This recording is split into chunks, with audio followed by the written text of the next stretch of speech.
The first time in more than 3 years, Iraqis are heading to the polls today to vote in nationwide elections. And ABC's Jim Sciutto is in Baghdad this morning with the latest. Good morning, Jim.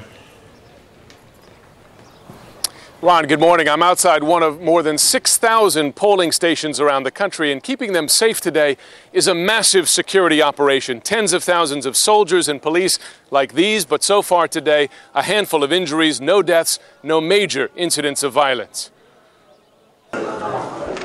They're the most widely contested elections ever in Iraq, taking place during the most peaceful period since the U.S. invasion.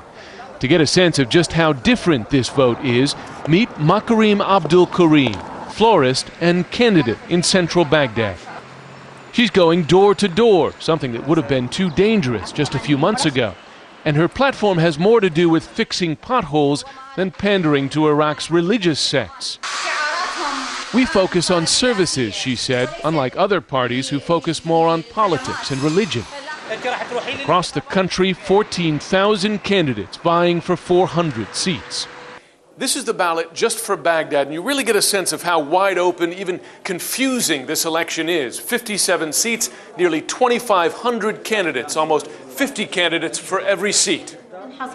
The elections are a major test for Iraq and for America. If they proceed safely and if parties respect the results, it will, says the top U.S. commander here, lay the groundwork for the start of a U.S. withdrawal later this year. I would just say we are moving towards what I call sustainable security and sustainable stability.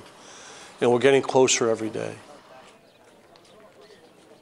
Things have been so calm today that the Iraqi prime minister has just lifted a ban on vehicles in the capital that had been imposed to reduce the risk of car bombs. And just the fact that we could do live television today on a public street, a sign of the real change in the security situation. Ron, Iraqi officials are already calling today's election a success. All right, quite a change. Thanks very much, Jim. Jim Sciutto reporting from Baghdad.